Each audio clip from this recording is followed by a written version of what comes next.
Oh, that's hot. That's hot. Hello, travelers. Welcome to the Tavern of Fellowship, where we not only seek to provide a place of wholesome entertainment and camaraderie, but also strengthen the faith of disciples around the world. I am Titus the Turtle, and today we're diving into one of the most compelling arguments for the existence of God, the Teleological Argument, also known as the argument from design. Don't worry, we will break it down into simple terms so we can all understand it. But in short, this argument basically says that the universe is so finely tuned and complex that it must have been designed by an intelligent mind. We will look at not only the words of astrophysicists, theoretical physicists, mathematicians, and biologists, who are all Christian and confirm the effective persuasiveness of this argument, but reference videos of brilliant men explaining this far better than I could. We have a lot of ground to cover, so let's get into it.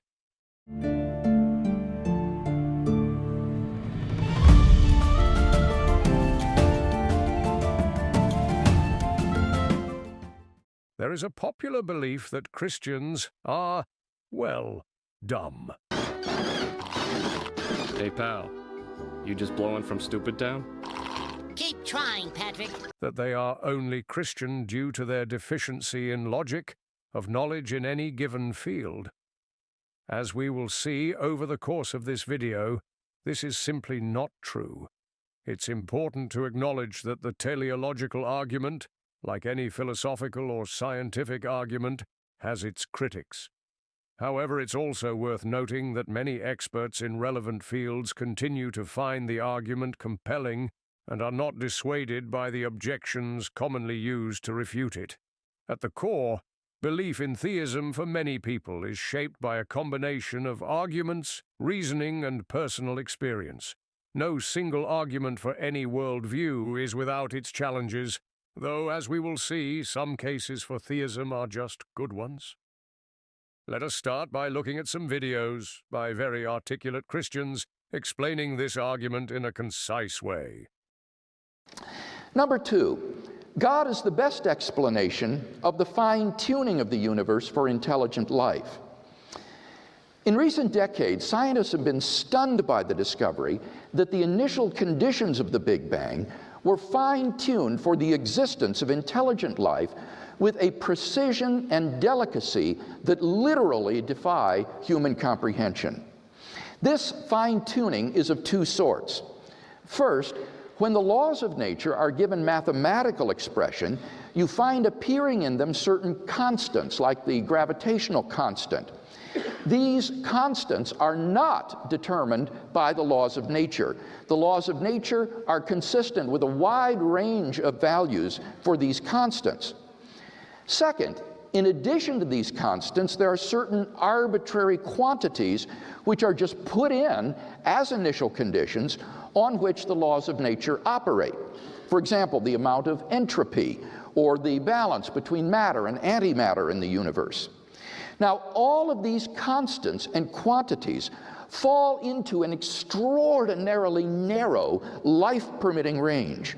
Were these constants or quantities to be altered by even a hair's breadth, a life-permitting balance would be destroyed and life would not exist. For example, if the atomic weak force or the force of gravity were altered by as little as 1 part out of 10 to the 100th power, the universe would not have been life-permitting. Now, there are only 3 possible explanations of this extraordinary fine-tuning: physical necessity, chance, or design. Now, it can't be due to physical necessity because, as we've seen, the constants and quantities are independent of the laws of nature. In fact, string theory predicts that there are around 10 to the 500th power different universes compatible with nature's laws. So could the fine-tuning be due to chance? Well, the problem with this alternative is that the odds against the fine-tunings occurring by accident are so incomprehensibly great that they cannot be reasonably faced. The probability that all the constants and quantities would fall by chance alone into the narrow life-permitting range is vanishingly small. We now know that life-prohibiting universes are vastly more probable than any life-permitting universe like ours. So if the universe were the product of chance, the odds are overwhelming that the universe would be life-prohibiting.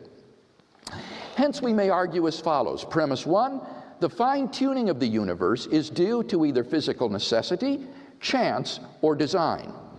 2, it is not due to physical necessity or chance.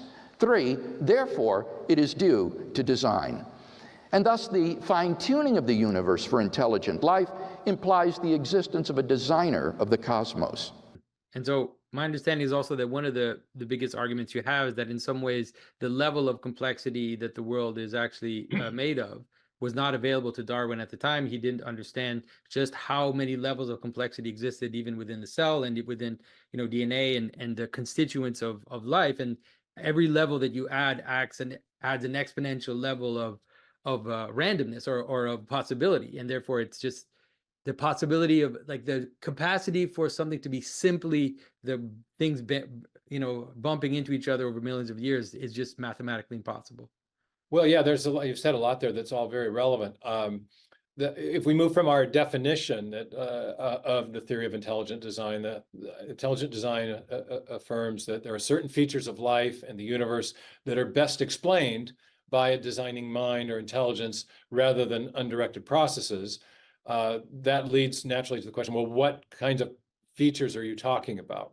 And in the realm of physics, one of those features is something that many physicists talk about today, and that is the evidence that the universe was in some way fine-tuned to allow for the possibility of life. We have the basic parameters of physics, the laws of physics, the constants of physics, the initial conditions of the universe. All of these things have been discovered to fall within very narrow ranges or tolerances, outside of which life and even basic chemistry would be impossible. And so there's this high degree of fine-tuning, this incredibly improbable degree of fine-tuning that has led many physicists, even physicists like Sir Fred Hoyle, who was a very prominent scientific atheist early in his career, to reverse field. Hoyle discovered some of these fine-tuning parameters and then later realized there must be a fine-tuner behind the fine-tuning. And he was quoted as saying that a common sense interpretation of the data suggests that a super intellect has monkeyed with physics to make life possible. So that's one of those classes of evidence, the evidence of fine-tuning that we find in physics and cosmology. But within the biological realm, you're right, the discovery of the extraordinary complexity of even what we used to think of as the simple cell has led more and more biologists to doubt theories about first of all, the chemical evolutionary origin of life, the idea that you could have a series of chemical reactions over a long period of time and move from chemicals in some sort of prebiotic soup to the first living cell. And it has also led many scientists to doubt the full-on biological evolutionary theory, the Darwinian part of the story, that you can get from the first cell to all the new forms of life, again, through an undirected, unguided process such as natural selection acting on random variation. So what types of complexity are we seeing inside life? The most extraordinary discoveries started in the 1950s and 60s, and these were the discoveries of the information-bearing properties of the large, what are called biomacromolecules, things like DNA, RNA, and proteins. Watson and Crick elucidate the structure of DNA in 1953. It's a pretty big discovery, very big breakthrough. But in 1958, Francis Crick, working on his own, it's interesting, he'd been a code breaker in World War II. He's working on his own, and he realizes that along the spine of the DNA molecule, on the interior of that famed double helix, there are a series of chemical subunits. And he realizes that those chemical subunits, they're called bases or nucleotide bases, are functioning like alphabetic characters in a written language, or like digital characters, like the zeros and ones in a section of machine code. And he's making these discoveries about the same time that you're having the information revolution taking place in engineering and math and physics. And so you have the concepts of information coming into the sciences. And George Gamow, a very famous physicist, realizes that Crick's description of the DNA molecule can be rendered, that what he's describing with the function of the nucleotide bases, he says that a series of those bases can be rendered as a digital bit string. This is a string of information for directing, and this was Crick's hypothesis, for directing the construction of proteins and protein machines that keep cells alive. So by the mid-1960s, when this sequence hypothesis of Francis Crick is confirmed, biology enters an information age, and people realize that inside the cell, we don't just have chemical reactions going on. It's not just metabolism even. It's an information storage, transmission, and processing system. Yeah. And if there's two different processing systems inside the cell, one for replicating DNA and one for using the information in DNA to direct the construction of proteins. And so the sophistication of the informational system that's at work inside even the simplest cell, even one-celled bacteria have information processing and storage capacity of the type I'm describing. This completely changes the terms of debate about the origin of life and even evolutionary biology, because we now realize that in order to build the first living cell and in order to build new life from pre-existing life, in each case, you have to have information. Just as in our computer world, you need code to produce, if you want to give your computer a new function, if you want to have a new app or a new program or a new operating system, you've got to provide information. Same thing turns out to be true in life. If you want to build a new form of life from a simpler pre-existing form, or if you want to build life in the first place, you've got to have information to build the proteins and the molecular machines and the other structures inside the cell. And so that creates a shift. It puts all evolutionary theories under pressure. I would say that both chemical and biological evolutionary theory have reached a state of impasse because they cannot explain the origin of information. And yet we know from experience that information always arises from a known source, and that source is intelligence. You know, one of my favorite books, Robert Jastrow, Jastrow was, you know, kind of a rocket scientist among rocket scientists, right? So he's head of Goddard, I think it was the Goddard Institute for,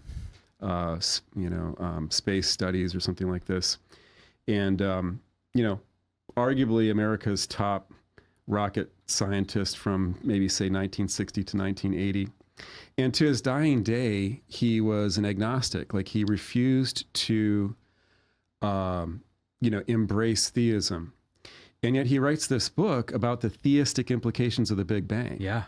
And he can sound like an outright theist at certain, in certain chapters, and you might think that he was, but then, you check out some of the interviews of him that are on YouTube, and, till his death, he was kind of like, he talks about the Big Bang coming to the point where it looks like a point of creation. God spoke and there was light. It's kind of a semi-adequate description of the Big Bang. So that's what it looks like. Okay, that's just common sense interpretation, right? And he remarks on it, he says, this is an exceedingly strange development, unexpected by all but the theologians.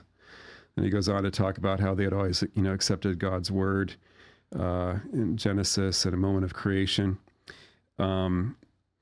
And then he comes back and he says, now we would like to pursue that inquiry farther back in time, the inquiry about, the origins of things. But the barrier to further progress seems insurmountable when you hit the Big Bang. It's not a matter of another year, another decade of work, another measurement, or another theory. At this moment, it seems as though science will never be able to raise the curtain on the mystery of creation. For the scientist who has lived by his faith in the power of reason, the story ends like a bad dream. He has scaled the mountains of ignorance. He is about to conquer the highest peak. As he pulls himself over the final rock, he is greeted by a band of theologians who have been sitting there for centuries.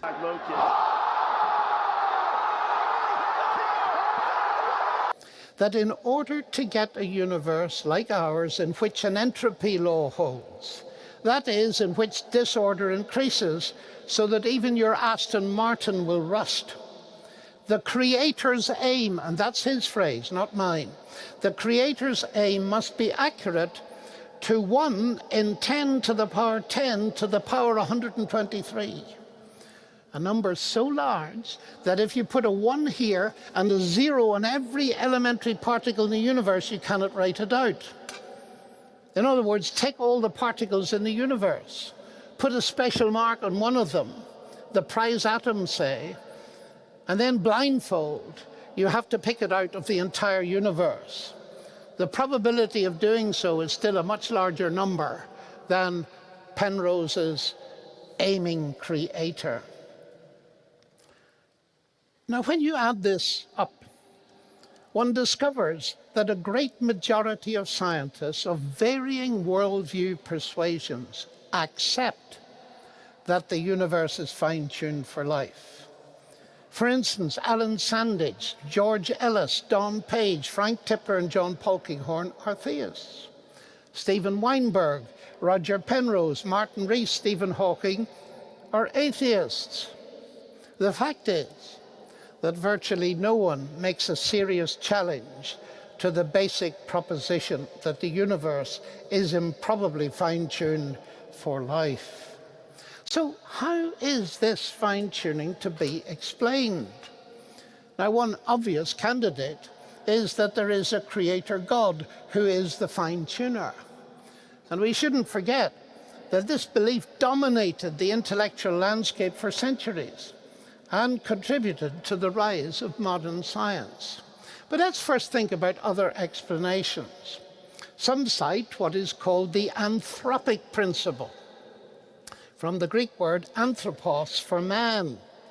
It asserts we should not be surprised to find ourselves in a universe like this, because only in such a universe could beings like ourselves appear. Putting this another way, the observable universe has a structure which permits the existence of observers. This can sound very impressive.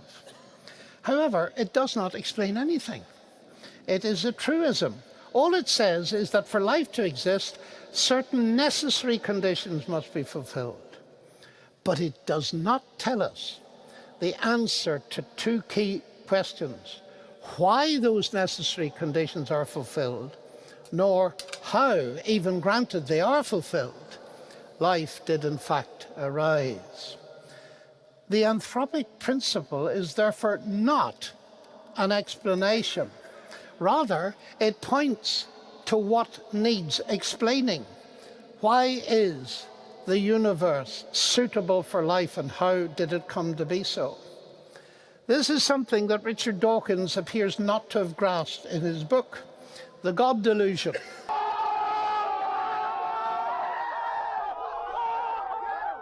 Where he says, what the religious mind fails to grasp is that the two candidate solutions are offered to the problem.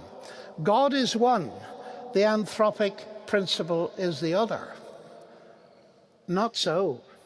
The anthropic principle is not an explanation at all.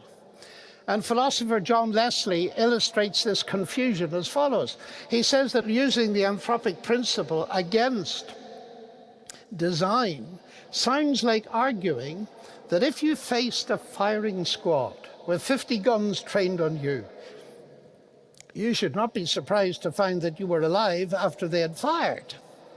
After all, that's the only outcome you could possibly have observed. If one bullet had hit you, you'd be dead. Really?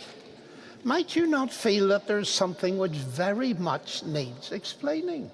Namely, why did they all miss? Was it by deliberate design?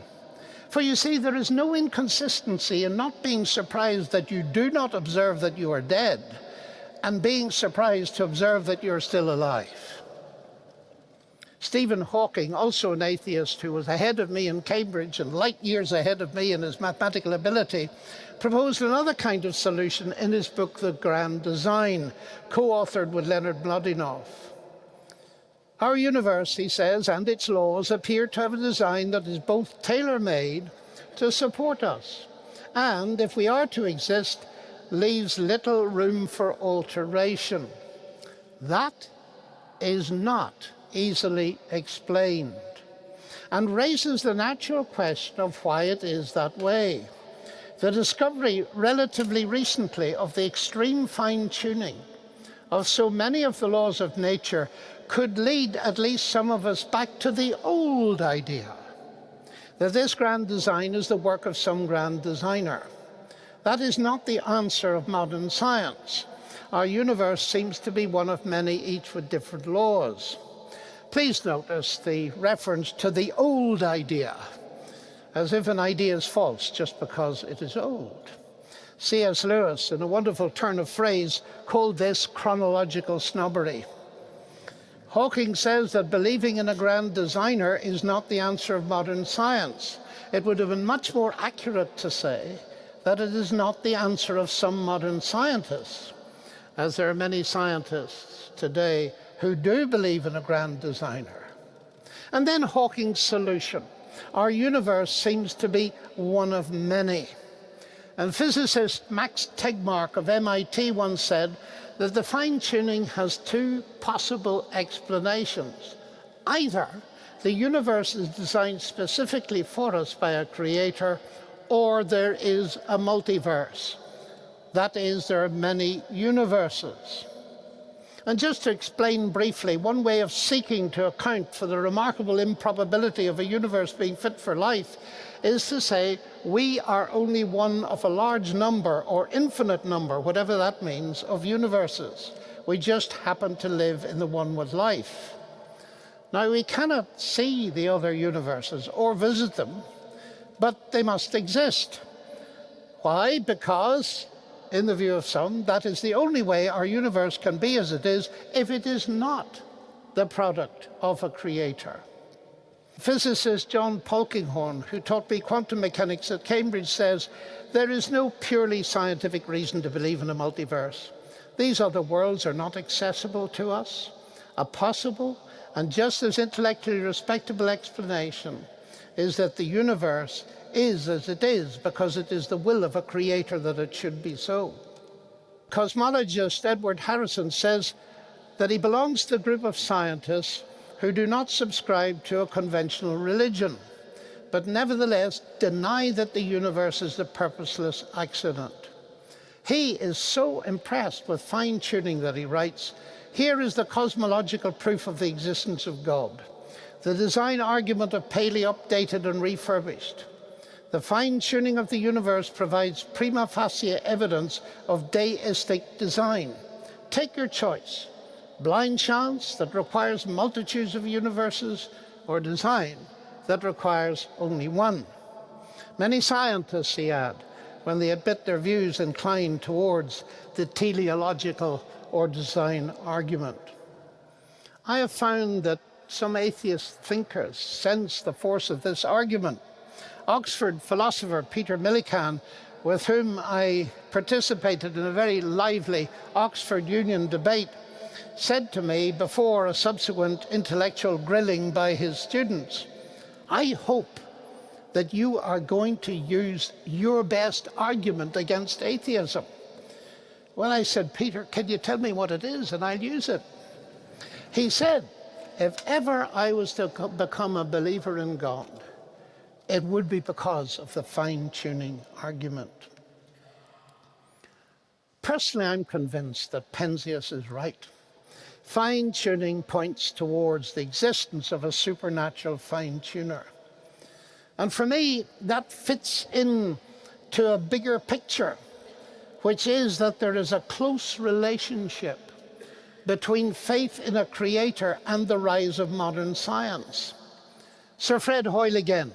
Once we see, however, that the probability of life originating at random is so utterly minuscule as to make it absurd, it becomes sensible to think that the favorable properties of physics on which life depends are in every respect deliberate.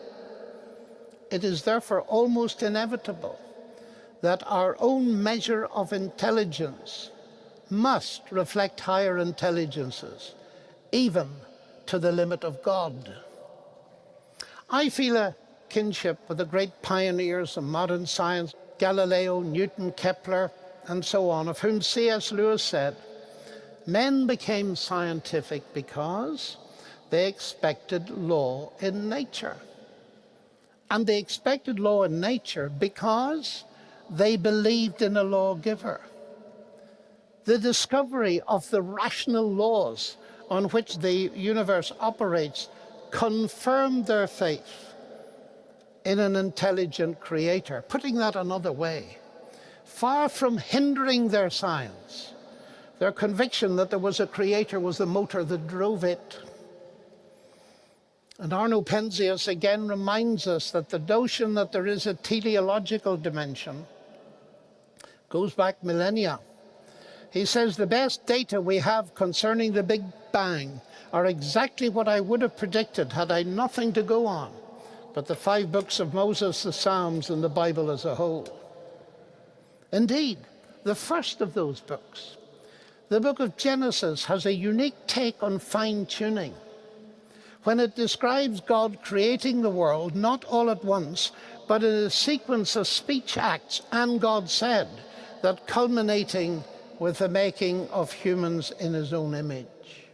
After breaking down the argument, let us now turn to this ridiculous notion that science and faith are enemies, or that Christians are ignorant by merit of being Christian. Let's take just a peek into the world of science and what leading minds had to say and show that being a disciple of Christ is harmonious with science. Fred Hoyle, astrophysicist, once said, "The chance that higher life forms might have emerged in this way is comparable with the chance that a tornado sweeping through a junkyard might assemble a Boeing 747. Paul Davies, theoretical physicist, remarked, "It seems as though somebody has fine-tuned nature's numbers to make the universe. The impression of design is overwhelming." John Polkinghorne. A prominent theoretical physicist and theologian, Polkinghorne worked on particle physics before becoming an Anglican priest. Known for his work in quantum mechanics and as a founding figure in the dialogue between science and religion, he wrote extensively on the compatibility of science and faith. George Ellis, a South African cosmologist and theoretical physicist who co-authored The Large-Scale Structure of Space-Time with Stephen Hawking. Ellis is a Quaker and has written on the philosophical implications of cosmology, including the role of ethics and values in science. Gerald B. Cleaver, a theoretical physicist specializing in string theory and the early universe, Cleaver is a professor at Baylor University, a Christian institution.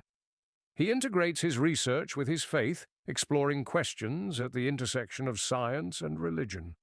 William D. Phillips. Although more widely known as an experimental physicist, Phillips's work in atomic physics and quantum mechanics aligns with the interests of theoretical physics. A Nobel Prize-winning physicist and member of the United Methodist Church, Phillips has spoken publicly about his Christian faith and how it complements his scientific work. And now a rapid-fire look at a few more. Charles Townes, a Nobel Prize-winning physicist and member of the United Church of Christ. Dr. Russell Cowburn, a professor of experimental physics at Cambridge and expert in nanotechnology. Dr. Dean Daniel Hastings, an American physicist and head of the Department of Aeronautics and Astronautics at MIT. Professor Vera Kistiakowski, an experimental nuclear physicist at MIT and Mount Holyoke College, who believes her Christianity complements her understanding of an unknowable divine order. Professor Sir Neville Mott, a Nobel Prize-winning physicist at Cambridge University, who advocated for seeking God's guidance in understanding the universe. I could do this all day.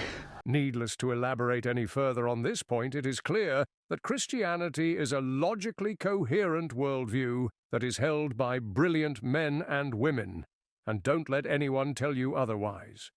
So to wrap it all up, the teleological argument shows us that the universe is incredibly fine-tuned for life, which suggests an intelligent designer. The numbers and probabilities we've discussed are staggering and make a strong case for the existence of God.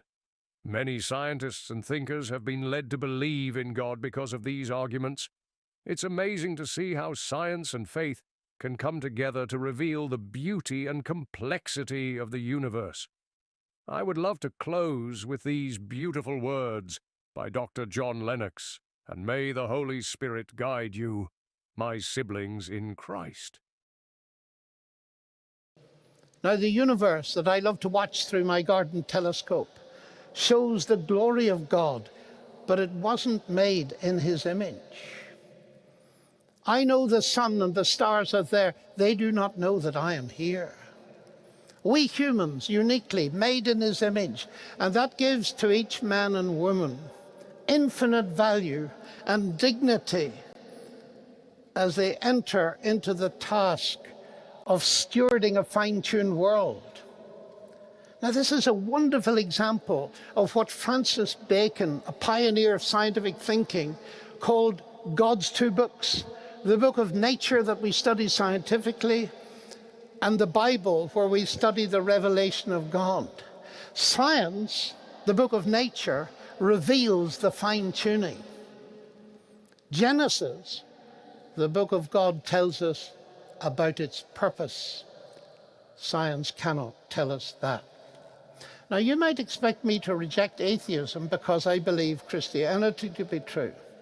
That is so, but I also reject it because I'm a scientist. How could I be impressed with a worldview that appears to undermine the very rationality that we have to assume in order to do science?